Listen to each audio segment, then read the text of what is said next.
বাংলাদেশের শিক্ষার্থীরা পাবলিক বিশ্ববিদ্যালয় নিয়ে জানতে অনেক ইচ্ছুক। আর যদি হয় সেটা ঢাকা বিশ্ববিদ্যালয়, তাহলে তো কোনো কথাই নেই। নিঃসন্দেহে বাংলাদেশে 1 নম্বর বিশ্ববিদ্যালয় ঢাকা বিশ্ববিদ্যালয়।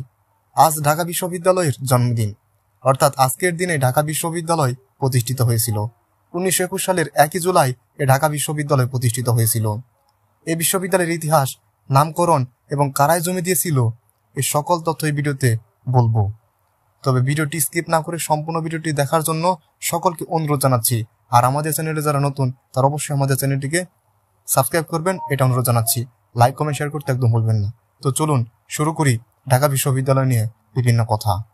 ঢাকা বিশ্ববিদ্যালয় ঢাকায় অবস্থিত বাংলাদেশের একটি স্বায়ত্তশাসিত সরকারি বিশ্ববিদ্যালয়। 1921 সালে তদানীন্তন ব্রিটিশ ভারতে অক্সব্রিজ শিক্ষা ব্যবস্থা অনুসরণে এটি স্থাপিত হয়। এর শিক্ষা কার্যক্রম শুরু হয় 1921 সালের 1 জুলাই। সূচনা লগ্নে বিভিন্ন পতিতদশা বৃত্তিধারী ও বিজ্ঞানীদের দ্বারা কঠোরভাবে মান নিয়ন্ত্রিত হবার প্রেক্ষাপটে এটি প্রাচ্যের অক্সফোর্ড নামে স্বীকৃতি পায়। বিশ্ববিদ্যালয়টিতে বর্তমানে 13টি অনুষদ, 83টি বিভাগ, 13টি ইনস্টিটিউট, 56টি গবেষণা ব্যুরো ও কেন্দ্র, 20টি আবাসিক হল ও 4টি ছাত্রাবাস এবং 7টি স্নাতক পর্যায়ের অধিভুক্ত সরকারি কলেজ সহ মোট 105টি অধিভুক্ত কলেজ রয়েছে। ঢাকা বিশ্ববিদ্যালয়ের কেন্দ্রীয় গ্রন্থাগার বাংলাদেশের সর্ববৃহৎ গ্রন্থাগার। ঢাকা বিশ্ববিদ্যালয়ে অসংখ্য কৃতি শিক্ষার্থী অধ্যয়ন করেছে। তন্মধ্যে রয়েছে 13 জন রাষ্ট্রপতি, 7 জন প্রধানমন্ত্রী এবং 1 জন নোবেল পুরস্কার বিজয়ী। বাংলাদেশের জাতির জনক বঙ্গবন্ধু শেখ মুজিবুর রহমানও এখানেই পড়াশোনা করেছেন এবং বাংলাদেশ স্বাধীন করতে এই বিশ্ববিদ্যালয়ের শিক্ষার্থীদের বিশেষ অবদান ছিল। এই বিশ্ববিদ্যালয়ের শিক্ষকবৃন্দ সবচেয়ে বেশি সংখ্যক বাংলাদেশ বিজ্ঞান একাডেমি পদক লাভ করেছেন। এছাড়া এটি বাংলাদেশের একমাত্র বিশ্ববিদ্যালয় হিসেবে এশিয়া উইকের শীর্ষ 100 বিশ্ববিদ্যালয়ের তালিকায় জায়গা করে নেয়। ব্রিটিশ ঔপনিবেশিক শাসনকালে স্বাধীন জাতিসত্তার বিকাশের লক্ষ্যে 20 শতকের দ্বিতীয় দশকে ঢাকা বিশ্ববিদ্যালয় প্রতিষ্ঠার প্রক্রিয়া শুরু হয়। ব্রিটিশ ভারতে তৎকালীন শাসকদের অন্যায্য সিদ্ধান্তে পূর্ববঙ্গের মানুষদের প্রতিবাদের ফসল এই ঢাকা বিশ্ববিদ্যালয়। 1912 সালে 2রা ফেব্রুয়ারি ঢাকায় বিশ্ববিদ্যালয় প্রতিষ্ঠার প্রতিশ্রুতি দেন তৎকালীন ব্রিটিশ ভারতের ভাইসরয় লর্ড হার্ডিঞ্জ। এর মাত্র 3 দিন পূর্বে ভাইসরয়ের সাথে সাক্ষাৎ করে বিশ্ববিদ্যালয় প্রতিষ্ঠার আবেদন জানিয়েছিলেন ঢাকার নবাব স্যার সলিমুল্লাহ, ধনবাড়ির নবাব সৈয়দ নওয়াব আলী চৌধুরী, শেরেবাংলা একে ফজল হক এবং অন্যান্য নেতৃবৃন্দ। 27 মে বিশ্ববিদ্যালয় প্রতিষ্ঠার জন্য প্রস্তাব করেন ব্যারিস্টার আর নাথানের নেতৃত্বে DR কুলচার, নবাব সৈয়দ নওয়াব আলী চৌধুরী, নওয়াব সিরাজুল ইসলাম, ঢাকার প্রভাবশালী নাগরিক আনন্দচন্দ্র রায় এবং ঢাকার বিভিন্ন নামিদামি কলেজের অধ্যক্ষরা। 1913 সালে প্রকাশিত হয় নাথান কমিটির ইতিবাচক রিপোর্ট এবং সে বছরের ডিসেম্বর মাসে এটি অনুমোদিত হয়। 1917 সালে গঠিত স্যাডলার কমিশনও ইতিবাচক প্রস্তাব দিলে 1920 সালের 13 মার্চ ভারতীয় আইনসভা পাশ করে দি ঢাকা ইউনিভার্সিটি অ্যাক্ট 1920। লর্ড রোনাল্ডসে 1917 থেকে 1922 সাল পর্যন্ত বাংলার গভর্নর থাকাকালে সৈয়দ শামসুল হুদাকে বিশ্ববিদ্যালয়ের আজীবন সদস্য ঘোষণা করেন। সৈয়দ শামসুল হুদার সুপারিশে স্যার AF রহমানকে ঢাকা বিশ্ববিদ্যালয়ের প্রভোস্ট মনোনীত করা হয়। তিনি ইতিপূর্বে আলিগড় মুসলিম বিশ্ববিদ্যালয়ে কার্যরত ছিল। সৃষ্টির শুরুতে ঢাকা বিশ্ববিদ্যালয় নানা প্রতিকূলতার মুখে পড়ে। এছাড়া 1914 সালের প্রথম বিশ্বযুদ্ধ শুরু হওয়ায় বিশ্ববিদ্যালয় প্রতিষ্ঠা নিয়ে অনিশ্চয়তা দেখা দেয়। এর ফলে পূর্ব বাংলার মানুষ হতাশা প্রকাশ করে। 1917 সালে মার্চ মাসে সাম্রাজ্যিক বিধান পরিষদে নওয়াব আলী চৌধুরী সরকারের কাছে অবিলম্বে ঢাকা বিশ্ববিদ্যালয় বিল পাশের আহ্বান জানায়। 1920 সালের 23 মার্চ গভর্নর জেনারেল এ বিলে সম্মতি দেয়। এই আইনটি ঢাকা বিশ্ববিদ্যালয় প্রতিষ্ঠার ভিত্তি। এই আইনের বাস্তবায়নের ফলাফল হিসেবে 1921 সালের 1 জুলাই 877 জন শিক্ষার্থী নিয়ে ঢাকা বিশ্ববিদ্যালয়ের যাত্রা শুরু হয়। এই 877 জন শিক্ষার্থীদের মধ্যে নারী শিক্ষার্থী ছিল মাত্র 1 জন। ছাত্রছাত্রীদের জন্য বিশ্ববিদ্যালয়ের দ্বার উন্মুক্ত হয় 1921 সালের 1 জুলাই। সে সময়ের ঢাকার সবচেয়ে অভিজাত ও সৌন্দর্যমণ্ডিত রমনা এলাকায় প্রায় 600 একর জমির উপর পূর্ববঙ্গ এবং আসাম প্রদেশের পরিত্যক্ত ভবনাদি এবং ঢাকা কলেজের ভবনসমূহের সমন্বয়ে মনোরম পরিবেশে গড়ে ওঠে ঢাকা বিশ্ববিদ্যালয়।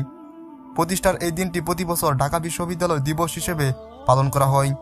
3টি অনুষদ ও 12টি বিভাগ নিয়ে একটি আবাসিক বিশ্ববিদ্যালয় হিসেবে যাত্রা শুরু করে।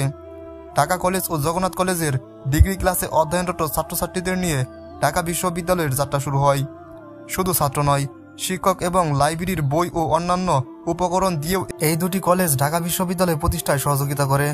এই সহযোগিতা দানের কৃতজ্ঞতা হিসেবে এই বিশ্ববিদ্যালয়ের দুটি হলের নামকরণ করা হয় ঢাকা হল ও জগন্নাথ হল, যদিও ঢাকা হলের বর্তমান নাম ডক্টর মোহাম্মদ শহীদুল্লাহ হল। 1952 সালের ভাষা আন্দোলন থেকে শুরু করে 1971 সালের স্বাধীনতা যুদ্ধ পর্যন্ত বিশ্ববিদ্যালয়ে রয়েছে গৌরবময় ভূমিকা। স্বাধীনতা যুদ্ধে এ বিশ্ববিদ্যালয় পাকিস্তানি হানাদার বাহিনীর আক্রমণের শিকার হয়। এতে এ বিশ্ববিদ্যালয়ের শিক্ষক, কর্মকর্তা, কর্মচারী এবং ছাত্রছাত্রী সহ অনেকেই শহীদ হয়েছেন। বিশ্ববিদ্যালয়ের শিক্ষক ও ছাত্রছাত্রীদের কঠোর নিয়ন্ত্রণে রাখার লক্ষ্যে 1961 সালে স্বৈরাচারী আইয়ুব সরকার প্রবর্তিত অধ্যাদেশে বাতিলের জন্য 60-এর দশক থেকে শিক্ষকদের দাবির পরিপ্রেক্ষিতে স্বাধীনতার পর গণপ্রজাতন্ত্রী বাংলাদেশের জাতীয় সংসদ উক্ত অধ্যাদেশ বাতিল করে ঢাকা বিশ্ববিদ্যালয় অর্ডার 1973 জারি করে। বর্তমানে বাংলাদেশের এই অর্ডার দ্বারা পরিচালিত হয়ে আসছে। 600 একর নগর এলাকার উপর এই বিশ্ববিদ্যালয়ের মূল প্রাঙ্গণ অবস্থিত। এই এলাকার মধ্যে বিভিন্ন অনুষদ, বিভাগ, আবাসিক হল ও অন্যান্য অবকাঠামো অবস্থিত। কার্জন হল ও কলা ভবন এই বিশ্ববিদ্যালয়ের ঐতিহাসিক ও অন্যতম প্রতীকী ভবন। কার্জন হলে বিজ্ঞান ও জীববিজ্ঞান বিভাগসমূহ এবং কলা ভবনে কলা বিভাগসমূহের ও সমাজ বিজ্ঞানের কয়েকটি বিভাগের পাঠদান ও পরীক্ষা অনুষ্ঠিত হয়।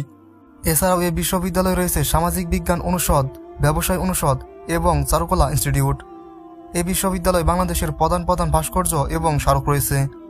কার্জন হলের সামনে অবস্থিত দোয়েল চত্বর বাংলাদেশের জাতীয় পাখি দোয়েলের একটি স্মারক ভাস্কর্য। এটি বাংলাদেশের জাতীয় বৈশিষ্ট্যের ধারক ও বাহক এবং বাঙালি সংস্কৃতির পরিচায়ক। দোয়েল চত্বরের উত্তর পাশেই রয়েছে জাতীয় 3 নেতার মাজার।